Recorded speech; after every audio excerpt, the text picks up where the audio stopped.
Hi dears, Mahalakshmi ഇനി വരാൻ പോകുന്ന മഹാലക്ഷ്മിയുടെ പുതുപുത്തൻ പ്രൊമോ റിവ്യൂയിലേക്ക് എല്ലാവർക്കും സ്വാഗതം. ഈ ഒരു സീരിയൽ ഇഷ്ടമാണെങ്കിൽ ചാനൽ ഒന്ന് സബ്സ്ക്രൈബ് ചെയ്ത് സപ്പോർട്ട് ചെയ്യണേ. നമ്മുടെ മഹാലക്ഷ്മി ഒരമ്മയാവാൻ പോവുക എന്നുള്ള കാര്യങ്ങളൊക്കെ നമ്മൾ പ്രേക്ഷകരെല്ലാവരും തന്നെ അറിഞ്ഞു കാണുമല്ലോ. നമ്മുടെ മഹാലക്ഷ്മിക്കാണെങ്കിൽ കരുണയുടെ ആ ഒരു ദുരന്താവസ്ഥ ആലോചിച്ചിട്ട് ഇപ്പോഴും സങ്കടം തന്നെയാണ്. പക്ഷേങ്കിൽ എന്ത് ചെയ്യാൻ കഴിയും? കരുണയുടെ ഓരോ ദുഷ്ടമായ ചിന്തകൾ കൊണ്ടാണ് ഇപ്പോൾ കരുണയ്ക്ക് ഈ ഒരു അവസ്ഥ കിട്ടിയിരിക്കുന്നത് എന്ന് വെച്ച് ആശ്വസിക്കാനല്ലേ നമുക്ക് കഴിയുള്ളൂ എന്നുള്ള കാര്യം മഹാലക്ഷ്മിയോട് സ്വയം പറയുന്ന സന്തോഷം നമ്മുടെ കണ്ണന് നല്ല പോലെ ഉണ്ട്. നല്ല കണ്ണനാണെങ്കിൽ എല്ലാ കാര്യങ്ങളും നമ്മുടെ കുഞ്ഞിന് വേണ്ട എല്ലാ കാര്യങ്ങളും വാങ്ങിച്ചുകൊണ്ട് വരുന്നുണ്ട്. അതാണായാലും പെണ്ണായാലും അതിന് എന്താണോ ആവശ്യം അതൊക്കെ നമ്മുടെ കണ്ണൻ വാങ്ങിച്ചിട്ട് തരികയാണ് ചെയ്യുന്നത് തന്നെ. മഹാലക്ഷ്മിക്ക് അതിൽ ഏറെ സന്തോഷവും ഉണ്ടാവുന്നുണ്ട്. മഹാലക്ഷ്മിയോട് കണ്ണൻ പറയുന്നുണ്ട്, ഒരിക്കലും നീ ഇങ്ങനെ വിഷമിക്കൊന്നും വേണ്ട മഹാലക്ഷ്മി. കരുണയ്ക്ക് കുഞ്ഞ് നഷ്ടപ്പെട്ടത് അവളുടെ കയ്യിലിരിപ്പ് കൊണ്ട് തന്നെയാണ്. എന്തായാലും കുഞ്ഞ് ഇനി ജനിക്കില്ല എന്നൊന്നും ഡോക്ടർ പറഞ്ഞില്ലല്ലോ. കുഞ്ഞ് നഷ്ടപ്പെട്ടു എന്നല്ലേ, അത് അതിൻ്റെ വിധിയായിരിക്കും. നമുക്ക് അതങ്ങനെ ആശ്വസിക്കാം. അല്ലാതെ നീ ഇങ്ങനെ 24 മണിക്കൂറും അവളുടെ കുഞ്ഞിനെ ഓർത്തിങ്ങനെ കരഞ്ഞാൽ നമ്മുടെ കുഞ്ഞല്ലേ നിൻ്റെ വയറ്റിയിരിക്കുന്നത്. അതിനെന്തെങ്കിലും സംഭവിച്ചാലോ മഹാലക്ഷ്മി? നീ നല്ലപോലെ ആഹാരം കഴിക്കണം. ഞാനിതൊക്കെ നമ്മുടെ കുഞ്ഞിന് വേണ്ടിയിട്ടാണ് വാങ്ങിച്ചതെന്നൊക്കെ പറയുന്നുണ്ട്. അപ്പോഴാണ് അങ്ങോട്ടേക്ക് കരുണയും ദുർഗയും എത്തുന്നത്. ദുർഗയ്ക്കാണെങ്കിൽ പിന്നെ ഒന്നും പറയുകയും വേണ്ട. എന്തെങ്കിലുമൊക്കെ കണ്ടാൽ മതി നമ്മുടെ കണ്ണനുമായിട്ട് വഴക്കുണ്ടാക്കാൻ വേണ്ടിയിട്ട്. അങ്ങനെ കരുണ പറയുന്നുണ്ട്, എന്താണ് എൻ്റെ കുഞ്ഞിനെ കൊന്നിട്ട് നീ നിൻ്റെ കുഞ്ഞിനെ വളർത്താമെന്ന് നീ വിചാരിക്കുന്നുണ്ടെങ്കിൽ അത് വെറുതെയാണ്. എന്തായാലും നിൻ്റെ വയറ്റിലുള്ള ഈ കുഞ്ഞിനെ ഞാൻ കൊല്ലും എന്നൊക്കെ നമ്മുടെ കരുണ ഇങ്ങനെ പറയുന്നുണ്ട് മഹാലക്ഷ്മിയോടാണെങ്കിൽ.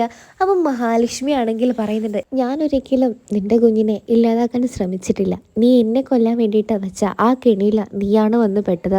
അതുകൊണ്ടാണ് ആ കുഞ്ഞു ജീവൻ ഇന്ന് നിൻ്റെ വയറ്റിൽ ഇല്ലാതായത്. അതിന് നീ എൻ്റെ കുഞ്ഞിനെ ഒന്നും ചെയ്യാൻ പാടില്ല കരുണേ. നീ അത്ര മോശമൊന്നും ചെയ്യാൻ പാടില്ല. നിന്നോട് എൻ്റെ കുഞ്ഞ് എന്ത് തെറ്റാണ് ചെയ്തത് എന്നൊക്കെ ഇങ്ങനെ പറയുന്നുണ്ട്. അതിനുശേഷമാണെങ്കിൽ കരുണ ഇങ്ങനെ പറഞ്ഞിട്ട് മഹാലക്ഷ്മി കരഞ്ഞുകൊണ്ട് അങ്ങ് റൂമിലോട്ട് പോകുന്നുണ്ട്. അപ്പോൾ കണ്ണൻ പുറകെ ചെന്നിട്ട് ആശ്വസിപ്പിക്കുന്നൊക്കെ ഉണ്ട്. അപ്പോൾ നമ്മുടെ മഹാലക്ഷ്മിയോട് ഇങ്ങനെ എന്തിനാ അങ്ങനെ പറഞ്ഞതെന്നൊക്കെ നമ്മുടെ ദുർഗ ചോദിക്കുന്നുണ്ട്. നീ കാര്യമായിട്ട് പറഞ്ഞതാണോ മോളെ? അവളുടെ കുഞ്ഞിനെ നീ ഇല്ലാതാക്കുമോ എന്നിങ്ങനെ ചോദിക്കുന്നുണ്ട്. അപ്പോൾ കരുണ പറയുന്നുണ്ട്, തീർച്ചയായിട്ടും അതിൽ ഒരു സംശയമില്ല. അവളുടെ കുഞ്ഞിനെ എന്തായാലും ഞാൻ ഇല്ലാതാക്കും. കാരണം എനിക്ക് ആ കുഞ്ഞിനോട് അത്രയും വെറുപ്പുണ്ട്. അവളോടുള്ള വെറുപ്പ് അതിനേക്കാളും കൂടുതലാണ് അവളുടെ കുഞ്ഞിനോട്. എൻ്റെ കുഞ്ഞ് ജനിക്കേണ്ട സ്ഥാനത്ത് ഇവിടെ മറ്റാരുടെയും കുഞ്ഞ് ഇവിടെ ജനിക്കേണ്ട എന്നൊക്കെ കരുണ ഇങ്ങനെ പറയുന്നുണ്ട്, ഒരു പ്രാന്തിയെപ്പോലെ. അപ്പോൾ എല്ലാവർക്കും ഭയങ്കരമായിട്ട് ഇങ്ങനെ ഒരു ഇത് തോന്നുന്നുണ്ട്. കാരണം ആ കുഞ്ഞിനെ ഇല്ലാതാക്കിയാൽ ഭയങ്കര പ്രശ്നമായിരിക്കുമല്ലോ. കാരണം കുഞ്ഞൊരു തെറ്റും ചെയ്തിട്ടില്ലല്ലോ. പക്ഷേങ്കിൽ ദുർഗയ്ക്കൊക്കെ ഇപ്പോൾ ചെറിയ ചെറിയ മാറ്റങ്ങളൊക്കെ വന്ന് തുടങ്ങുന്നുണ്ട്. അതിനുശേഷമാണെങ്കിൽ മഹാലക്ഷ്മി ഒരമ്മയാവാൻ പോകുന്ന അതേ സമയത്ത് തന്നെയാണ് നമ്മുടെ മഞ്ജുവും അമ്മയാവാൻ പോകുന്നത്. ഈ ഒരു സന്തോഷ വാർത്ത അറിയിക്കാൻ വേണ്ടിയിട്ട് കമലേശ്വരം വീട്ടിലേക്ക് മഞ്ജുവും പിന്നെ നമ്മുടെ സ്വന്തം മാർക്കോയും എത്തുന്നുണ്ട്. നമ്മുടെ മാർക്കോയാണ് നമ്മുടെ മഞ്ജുവിനെ വീണ്ടും വിവാഹം കഴിച്ചിരിക്കുന്നത്. അതൊക്കെ വലിയ വലിയ ബമ്പൻ ട്വിസ്റ്റായിട്ട് നമുക്ക് എന്തായാലും കാണാൻ കഴിയും കൂട്ടുകാരെ. അങ്ങനെ നമ്മുടെ കരുണയാണെങ്കിൽ ഇതൊക്കെ ദൂരെ നിന്ന് കാണുന്നുണ്ട്. മഞ്ജു വന്നതും മാർക്കോ അവിടെ വന്നതും ഒക്കെ കാണുന്നുണ്ട്. ദുർഗയൊക്കെ ആണെങ്കിൽ മഞ്ജുവിൻ്റെ അരികിലേക്ക് പോയതേ ഇല്ല. മഹാലക്ഷ്മിയും കണ്ണനുമാണ് മഞ്ജുവിനെയും മാർക്കോയെയും അകത്തേക്ക് ക്ഷണിച്ചതൊക്കെ. അങ്ങനെ മാർക്കോയോട് എന്താടാ പുതിയ വിശേഷം വല്ലതും ഉണ്ടോ? എന്താ ഒന്നും മുന്നറിയിപ്പില്ലാതെ ഇങ്ങോട്ടേക്ക് വന്നത് എന്നൊക്കെ മാർക്കോയോട് ചോദിക്കുന്നുണ്ട്. അതൊന്നുമില്ല കണ്ണൻ സാറേ, എന്താണ് പറഞ്ഞത്?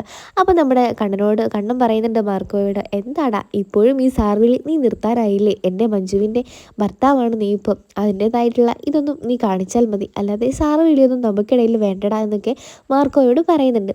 അങ്ങനെ നമ്മുടെ മഞ്ജു ഇങ്ങനെ മഹാലക്ഷ്മിയോട് സംസാരിക്കുന്നുണ്ട്. ഏട്ടത്തി, എനിക്കൊരു സന്തോഷ വാർത്ത പറയാനുണ്ട്. ഏട്ടത്തിയുടെ കൂടെ ഒരു കുഞ്ഞ് പെറുക്കാൻ പോവുകയാണ് എനിക്കും. കാരണം ഞാനും ഒരു അമ്മയാവാൻ പോവുകയാണ് ഏട്ടത്തി എന്നൊക്കെ ഇങ്ങനെ സന്തോഷത്തോടെ നമ്മുടെ മാർക്കോയുടെ മുമ്പിലൊക്കെ വെച്ചിട്ട് നമ്മുടെ കണ്ണനോടൊക്കെ നമ്മുടെ മഞ്ജു ഇങ്ങനെ പറയുന്നുണ്ട്.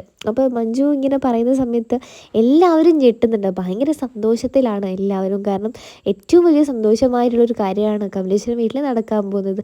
ഇപ്പം നമ്മുടെ മഹാലക്ഷ്മി ഗർഭിണിയാണ്, ഇനിയിപ്പോൾ മഞ്ജു ഗർഭിണി ആവുന്നുണ്ടോ, അങ്ങനെ എല്ലാവരും സന്തോഷമാണ്. പക്ഷേങ്കിൽ ഇതൊന്നും അങ്ങനെ തീരെ അങ്ങ് ദഹിക്കാത്തത് നമ്മുടെ കരുണയ്ക്ക് തന്നെയാണ്. ഇനിയിപ്പോൾ എന്തായാലും കരുണയ്ക്ക് ഒരു അമ്മയാവാൻ കഴിയില്ല എന്നുള്ള കാര്യം കരുണയ്ക്ക് തീർച്ചയാണ്. അതുകൊണ്ട് തന്നെ കരുണയുടെ ആ കുഞ്ഞിൻ്റെ സ്ഥാനമൊക്കെ പോയി. ആദ്യമായിട്ട് അവിടെ ഗർഭിണിയായത് നമ്മുടെ കരുണ തന്നെയായിരുന്നു. പക്ഷേങ്കിൽ കരുണയ്ക്ക് ഇപ്പം യാതൊരു വിലയും ഇല്ല, ഒരു ഇതുമില്ല. ആ കുഞ്ഞ് പോയതുടൻ തന്നെ നമ്മുടെ ഉണ്ണിക്ക് കരുണയെ അത്ര ഇഷ്ടമല്ല ഇപ്പം. കാരണം കരുണയുടെ ആ ഒരു ചെറിയ പിടിവാശികൾ കാരണം കൊണ്ട് തന്നെയാണ് ആ കുഞ്ഞ് ഇല്ലാതാവാനും കരുണ ഇനി ഗർഭിണിയാവാതിരിക്കാനുള്ള ഒക്കെ കാര്യങ്ങൾ, അതായത് അങ്ങനെ നമ്മുടെ മഞ്ജുവും മാർക്കും ഒക്കെ പറയുന്നുണ്ട്, അതേ കണ്ടേട്ടാ ഞാനൊരു അമ്മയാവാൻ വേണ്ടി പോവുകയാണ്. എൻ്റെ ജീവിതത്തിൽ ഏറ്റവും നല്ലൊരു സമയമാണ് ഇപ്പോൾ. മാർക്ക് വന്ന ഉടനെ തന്നെ എൻ്റെ ജീവിതത്തിൽ ആകെ മൊത്തം സന്തോഷമായി മാറി നിറഞ്ഞിരിക്കുകയാണ്. ബാക്കി രണ്ടുപേരും എന്നെ ഒരുപാട് പറ്റിച്ചു വഞ്ചിച്ചതേ ഉള്ളൂ. അവരുടെയൊക്കെ സ്നേഹം സത്യമാണെന്ന് ഞാൻ വിശ്വസിച്ചു. എന്നാൽ എൻ്റെ മാർക്കുമാണ് എന്നെ സ്നേഹിക്കുന്നതെന്നൊക്കെ എല്ലാവരുടെ മുമ്പിൽ നിന്നും പറയുന്നുണ്ട്. നമ്മുടെ കണ്ണനും മഹാലക്ഷ്മിയും ഒക്കെ ആണെങ്കിൽ മാർക്കോയാണ് നമ്മുടെ മഞ്ജുവിനെ കഴുത്തിൽ താലി കെട്ടിയതുകൊണ്ട് അവർക്കൊന്നും യാതൊരു പ്രശ്നവുമില്ല. കാരണം മാർക്കോ എന്താണ് ഏതാണെന്ന് കണ്ണനും മഹാലക്ഷ്മിക്കും വ്യക്തമായിട്ടറിയാം. അതുകൊണ്ട് തന്നെ മഞ്ജുവിൻ്റെ ജീവിതം മാർക്കോയുടെ കയ്യിൽ സുരക്ഷിതമായിരിക്കും എന്നുള്ള കാര്യം തീർച്ചയാണ്. അങ്ങനെ മഞ്ജു ഇങ്ങനെയൊക്കെ സംസാരിച്ചതിന് ശേഷമാണെങ്കിലും നമ്മുടെ കരുണ ഉണ്ണിയോടൊക്കെ പറയുന്നുണ്ട് ഭയങ്കര ദേഷ്യത്തോടെ. അപ്പോൾ ഉണ്ണി പറയുന്നുണ്ട്, എല്ലാത്തിനും കാരണം നീ തന്നെയാണ്. നമ്മുടെ കുഞ്ഞായിരുന്നു ഇപ്പോൾ ഇവിടെ കമലേശ്വരം വീടിൻ്റെ അവകാശിയാവാൻ വേണ്ടി പോകുന്നത്. പക്ഷെങ്കിൽ അത് നീയാണ് ഇല്ലാതാക്കിയത് കരുണെ. നിൻ്റെ വാശി, നിൻ്റെ എല്ലാം കാരണമാണ് ആ കുഞ്ഞിപ്പോൾ നഷ്ടപ്പെട്ടത്. ഇനി ഒരിക്കലും നീ ഒരു അമ്മയാവില്ലല്ലോ. ഇനിയിപ്പോൾ ഇതൊക്കെ പറഞ്ഞിട്ട് എന്താ കാര്യം എന്നൊക്കെ ഉണ്ണി ഇങ്ങനെ ചോദിക്കുന്നുണ്ട്. അവിടെ മറുവശത്ത് ഉണ്ണിക്ക് ഭയങ്കര സങ്കടമാണെങ്കിലും നമ്മുടെ മറ്റേ വശത്താണെങ്കിൽ നമ്മുടെ കണ്ണൻ ഭയങ്കരമായിട്ട് സന്തോഷിക്കുന്നുണ്ട്. കാരണം കണ്ണന് കിട്ടിയ ഏറ്റവും നല്ലൊരു പുതിയ ജീവിതമാണ് ഒരച്ഛനാവുക, ഒരമ്മയാവുക എന്നുള്ള കാര്യങ്ങളൊക്കെ. അപ്പം മഹാലക്ഷ്മി ഇത് കണ്ണനൊക്കെ ഇങ്ങനെ ഈ ഒരു കാര്യത്തെക്കുറിച്ച് ഭയങ്കരമായിട്ട് സന്തോഷത്തോടെ സംസാരിക്കുകയൊക്കെ ചെയ്യുന്നുണ്ട്. കുഞ്ഞ് വരുന്നത് മുന്നേ കുഞ്ഞിന് യാതൊരു കുറവും ഉണ്ടാവാൻ പാടില്ലെന്നൊക്കെ നമ്മുടെ മഹാലക്ഷ്മിയും കണ്ണനും ഇങ്ങനെ പറയുന്നുണ്ട്. പിന്നെ അവരുടെ കൊച്ചു കൊച്ചു സന്തോഷങ്ങളൊക്കെ അവരിങ്ങനെ പരസ്പരം പറയുകയാണ്.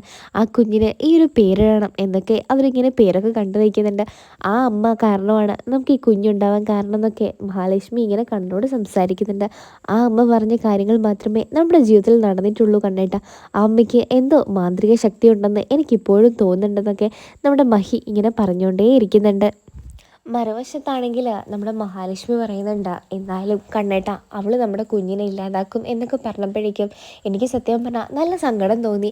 അവൾ എന്തിനാ അങ്ങനെയൊക്കെ ചെയ്യുന്നത് എന്നൊക്കെ ഇങ്ങനെ കണ്ണനോട് പറയുന്നുണ്ട്.